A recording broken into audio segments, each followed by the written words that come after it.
Adán y Eva. Visiones de Catalina de Emmerich.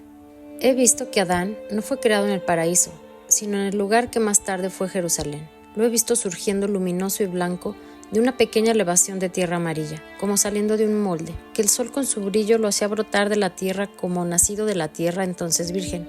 Dios bendijo esta tierra y ella fue como su madre. No salió de repente de la tierra, tardó algún tiempo en aparecer. Estaba recostado sobre su parte izquierda con el brazo sobre la cabeza y parecía velado de una niebla fluorescente.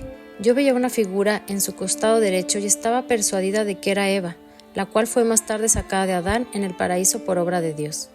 Dios llamó a Adán. No había árboles en torno, sino solo pequeñas plantas floridas. He visto también que los animales salían uno a uno de la tierra y que se separaban luego las hembras. He visto que Adán fue llevado muy lejos de ahí, a un jardín colocado en lo alto, el paraíso terrenal. Dios hizo desfilar a los animales ante él. Adán los nombraba y ellos le seguían y le hacían fiesta. Toda la creación servía a Adán antes del pecado. He visto a Adán en el paraíso, no lejos de la fuente en medio del jardín, levantándose como el de un sueño entre flores y arbustos. Su cuerpo era de una blancura tenuemente luminosa. Con todo su cuerpo tenía más de carne que de ser puramente espiritual. No se maravillaba de nada de lo que le rodeaba. Paseaba entre los árboles y entre los animales como si estuviera acostumbrado, como quien visita sus campos y sus posesiones. He visto a Adán descansando con la mano izquierda apoyada en la mejilla, en aquella colinita junto a las aguas. Dios envió sueños sobre él. Adán estaba sumido en visiones. Entonces sacó del costado derecho de Adán a Eva, precisamente del lado donde fue abierto el pecho de Jesús por la lanza. He visto a Eva al principio pequeña y delicada. Pronto creció hasta que la vi grande y hermosa. Si no hubiera habido pecado, todos los hombres hubieran sido formados y hubieran nacido de un sueño tranquilo. La colina se dividió en dos partes. Vi del lado de Adán una roca como de cristal y piedras preciosas. Del lado de Eva se formó un vallecito cubierto de blanco y fino polvo fructífero. Cuando Eva fue creada, yo he visto que Dios le dio algo a Adán o le inspiró algo. Me pareció que salían de Dios en forma humana, de la frente, de la boca, del pecho y de las manos, rayos de luz que se unían a un haz de resplandores que entró en el lado derecho de Adán, de donde había sido sacada Eva. He visto que solo Adán recibió este torrente de luz. En esta bendición había como una trinidad. La bendición que recibió más tarde Abraham por el ángel era algo parecido, pero no tan luminoso como lo recibido por Adán. Eva estaba de pie delante de Adán y éste le dio la mano. Eran como dos niños inocentes, maravillosamente hermosos y nobles. Eran luminosos, cubiertos de luz, como si fuera un vestido fluorescente. El corazón lo vi como el presente lo tienen los hombres, pero el pecho estaba rodeado de rayos de luz. Y en medio del corazón vi una gloria luminosa y adentro una pequeña imagen con algo en la mano. Yo creo era una representación de la tercera persona de la Santísima Trinidad. También de sus pies y manos salían rayos de luz. Sus cabellos caían en 5 luminosos haces, 2 desde las sienes, 2 detrás de las orejas y 1 detrás de la cabeza. He tenido siempre la persuasión de que por las llagas de Jesús se abrieron puertas del cuerpo mortal que habían sido cerradas por el pecado, y que Longinos, al abrir el pecho de Jesús, abrió asimismo las puertas del renacimiento a la vida eterna. Por esto, nadie pudo tener entrada en el cielo antes que estas puertas fueran abiertas. Los haces luminosos de la cabeza de Adán los he visto como una superabundancia, como una gloria en relación con otros resplandores. El sol de luz sobre la boca de Adán tenía relación con la bendición de una santa descendencia por Dios, la cual sin la culpa original se hubiese efectuado por medio de la palabra. Adán dio la mano a Eva, y caminaron desde el lugar donde la mujer había sido creada a través del paraíso, examinándolo todo y gozando de la creación. Este lugar era el más elevado del paraíso terrenal, todo era resplandor y luz y más ameno que los demás lugares del mismo paraíso. El árbol de la vida y el árbol de la ciencia del bien y del mal. En medio de aquel luciente jardín he visto aguas y dentro de ellas una isla, o mejor península, porque de un lado estaba unida por un dique. Esta isla, como el brazo de tierra que la unía con el jardín, estaba llena de hermosos árboles.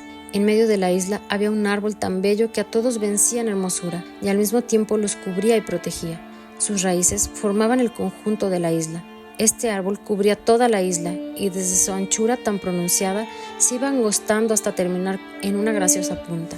Sus ramajes se extendían en posición recta y de ellos nacían otras ramas como pequeños arbolitos hacia arriba. Las horas eran delicadas y los frutos amarillos colgaban de una vaina y se abrían como una rosa en sus pétalos. Parecíase mucho al cedro. No recuerdo haber visto nunca a Adán o Eva ni a ningún animal andar por la isla ni en torno del árbol. Solo oía cantar unas aves muy hermosas, nobles y blancas en lo alto de sus ramas. Este árbol era el árbol de la vida. Precisamente delante del dique o lengua de tierra que llevaba a la isla, estaba el árbol de la ciencia del bien y del mal. El tronco era escamado, como el de las palmeras. Las hojas nacían inmediatamente del tronco. Eran muy grandes y anchas, como suelas de zapato. Delante y escondidas entre las hojas había frutas, que colgaban en racimos de a 5, de las cuales una salía un tanto más que las otras 4 que estaban en su pezón. Esta fruta amarilla no era tan parecida a la manzana, sino más bien a la pera o al higo. Tenía 5 nervios o pequeñas ramificaciones. El interior de la fruta era blando como el de un higo, de color de azúcar quemado, atravesado por nervaduras de color de sangre. El árbol era más ancho arriba que abajo y las ramas se internaban profundamente en la tierra. Un trecho hacia la derecha del árbol de la ciencia ve una colinita redondeada como un huevo, cubierta de granitos de un rojo luminoso y toda clase de piedras preciosas de varios colores. Estaba rellenada de forma de cristales preciosos. Alrededor de la colinita había hermosos árboles de una altura tal que se podía estar en ella sin ser observado. También había en torno hierbas y arbustos. Estos arbolitos tenían brotes y frutos reconfortantes y de variados colores. A corta distancia, a la izquierda del árbol de la ciencia del bien y del mal, había una depresión, un pequeño valle, cubierto de un delicado polvo blanco como niebla, con flores blancas y estambres de frutos. Había variedad de plantas, pero eran más incoloras y como más polvillos que como frutos. Era como si los dos lugares tuviesen una relación íntima, eran como semilla y campo para sembrarla. Los dos lugares me parecieron sagrados, los he visto resplandecer especialmente la parte de la colinita. Entre estos lugares y el árbol de la ciencia había varios arbustos y pequeños arbolitos. Todo este conjunto y toda la naturaleza creada parecían transparentes, llenos de luz. Ambos lugares eran las moradas de nuestros primeros padres. El árbol de la ciencia estaba como una división entre ellos. Creo haber visto que Dios les enseñó estos lugares después de la creación de Eva. En efecto, al principio no los veía yo frecuentemente juntos, los veía sin deseos el uno del otro, se retiraba cada uno a su lugar de preferencia. Los animales eran indeciblemente nobles, cubiertos de un brillo tenue y servían a nuestros primeros padres. Tenían cada uno un lugar de retiro, según su naturaleza y según sus caminos. Todos los lugares de los diversos animales y sus clases tenían relación entre sí con un gran misterio de las leyes eternas que Dios había establecido en la creación. El pecado de nuestros primeros padres. He visto cómo Adán y Eva recorrían por primera vez el paraíso terrenal. Los animales les salían al encuentro y les servían y acompañaban. He visto que tenían más relación con Eva que con Adán. Me parecía que Eva tenía más que hacer con la tierra y con las criaturas de la naturaleza. Ella miraba más hacia abajo y en torno suyo y se manifestaba más curiosa e investigadora. Adán era más silencioso y más dirigido hacia Dios, su creador, que hacia las criaturas. Entre todas las criaturas había una que más que las otras se había aficionado a Eva. Era un animalito indeciblemente agradable, amistoso y halagador. No conozco otro animal en la naturaleza que pueda ser comparado con él. Era completamente liso, delgado de cuerpo, parecía no tener huesos. Sus patitas traseras eran cortas y corría levantado sobre ellas. Tenía cola terminada en punta que llegaba y arrastraba por el suelo y arriba, cerca de la cabeza, tenía además 2 pequeñas patitas muy cortas. La cabeza era redonda y de mirar prudente y mostraba a veces una lengüita muy movible. El color del vientre, del pecho y del cuello era blanco amarillo y por encima la parte superior más oscuro, casi como una águila. Su estatura cuando estaba levantado era como la de un niño de 10 años de edad. Estaba siempre en torno de Eva y era tan halagador y salamero, tan movedizo e interesado en mostrarse y rodear a Eva, que ésta encontraba gran placer en su compañía.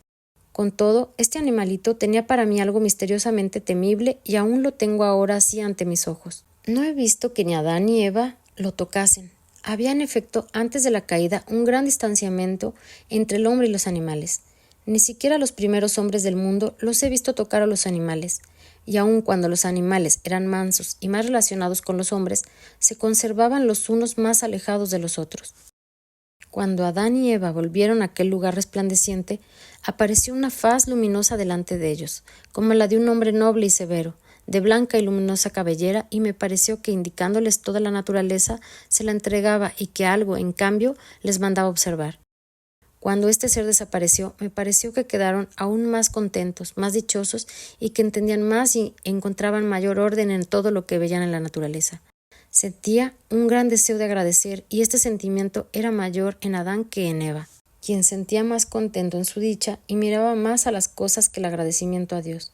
Ella no estaba tan abismada en Dios como Adán. Ella tenía más su alma en la naturaleza. He visto a Adán dando gracias y maravillándose de la belleza de la creación sobre la colinita luminosa donde había estado sumergido en un sueño y en visiones por obra de Dios cuando fue creado Eva y sacada de su costado. Adán estaba solo debajo de los árboles. He visto a Eva acercarse al árbol de la ciencia como si quisiese pasar de largo. El animalito aquel estaba de nuevo con ella y me pareció aún más halagador, salamero y movedizo. Eva estaba toda entusiasmada con el animalito y sentía gran gusto en estar en su compañía. El animal subió al árbol a una altura tal que su cabeza llegaba a la de Eva. Se sostenía con los pies al árbol. Volvió la cabeza hacia Eva y habló. Dijo que si comían de la fruta del árbol serían libres y no más esclavos, y sabrían cómo sería la forma de su descendencia. Ellos sabían ya que tendrían descendencia, pero entendí que aún no sabían cómo Dios lo quería, y que si lo hubiesen sabido, a pesar de ello hubiesen pecado. Eva se mostraba cada vez más curiosa hacia las cosas que la serpiente le decía. Se produjo en ella algo que la sumió en oscuridad. Miró ella hacia Adán, que estaba absorto debajo de los árboles. Ella lo llamó y él acudió a su llamado. Eva fue a su encuentro y luego retrocedió. Se notaba en ella una indecisión, una inquietud. Volvióse como si quisiera pasar de largo el lugar del árbol, pero se acercó a él por el lado izquierdo y estuvo detrás de él cubierta por las hojas largas y caídas. El árbol era por arriba más ancho que por abajo, y las hojas colgaban pesadamente hasta el suelo. Colgaba también en la parte donde se hallaba Eva una fruta en particular hermosa. Cuando Adán llegó al lugar, Eva lo tomó del brazo y señaló al animal que alaba, y Adán escuchó también sus palabras. Al tomarle del brazo fue la primera vez que lo hacía. Adán no la tocó, y vi que había ya oscuridad en ella. He visto que la serpiente señaló la fruta, pero no se atrevió a arrancársela para Eva. Pero no bien Eva manifestó deseos de tener la fruta, entonces la serpiente la desgajó y se la alcanzó a Eva. He visto que Eva se acercó a Adán con la fruta y se la dio, puesto que sin el consentimiento de éste no se habría realizado la culpa y el pecado primero. He visto cómo la fruta se partía en las manos de Adán y que él veía figuras adentro. Parecía que ellos llegaban a saber lo que les convenía ignorar. Era la fruta más hermosa del medio de un como racimo de 5 frutas juntas que colgaban del árbol. La parte interna de la fruta estaba cruzada con venas color sangre. He visto cómo se oscurecían, perdiendo el resplandor que los envolvía y sus rostros perdieron la serenidad. Parecióme que hasta el sol se retiraba. La serpiente bajó al punto del árbol y huyó sobre sus 4 patas. No vi comer la fruta como se hace al presente con la boca, pero la fruta desapareció de entre las manos. Entendí que Eva ya había pecado cuando la serpiente estaba en el árbol, puesto que la voluntad de Eva estaba ya con la serpiente. Supe entonces algo que no puedo ahora explicar debidamente. Era como si la serpiente fuese la figura y la representación exterior de la voluntad de Eva, como de un ser con el cual pudiesen ellos hacerlo y alcanzarlo todo. Dentro de esta voluntad, esa figura, entró Satán.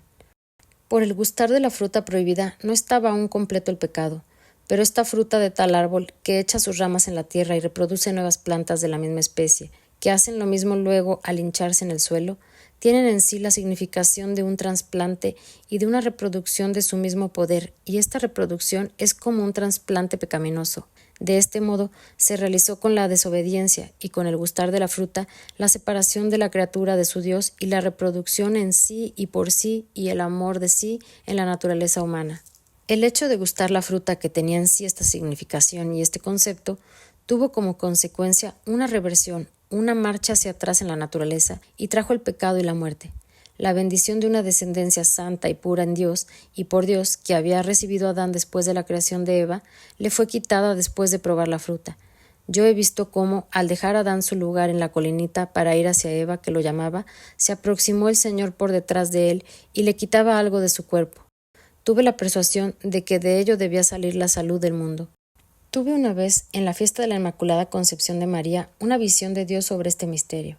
He visto en Adán y Eva encerrada la vida corporal y espiritual de todos los hombres, y cómo por el pecado y caída fue esta vida corrompida y mezclada, y cómo los ángeles caídos adquirieron entonces poder sobre los hombres. He visto en esta visión cómo la segunda persona de la Santísima Trinidad descendió sobre Adán y con una especie de cuchillo retorcido le sacaba esa bendición antes de que consintiese en él el pecado. En el mismo momento he visto salir como del costado de Adán, de donde se le había sacado la bendición, a la Virgen Inmaculada y remontarse como una nubecilla luminosa hasta Dios en su gloria. Ellos estaban como penetrados con la esencia de ese ser, y se vio entonces a la cizaña entre el trigo. Y dime, ¿ya conocías sobre las visiones de Santa Catalina de Emmerich?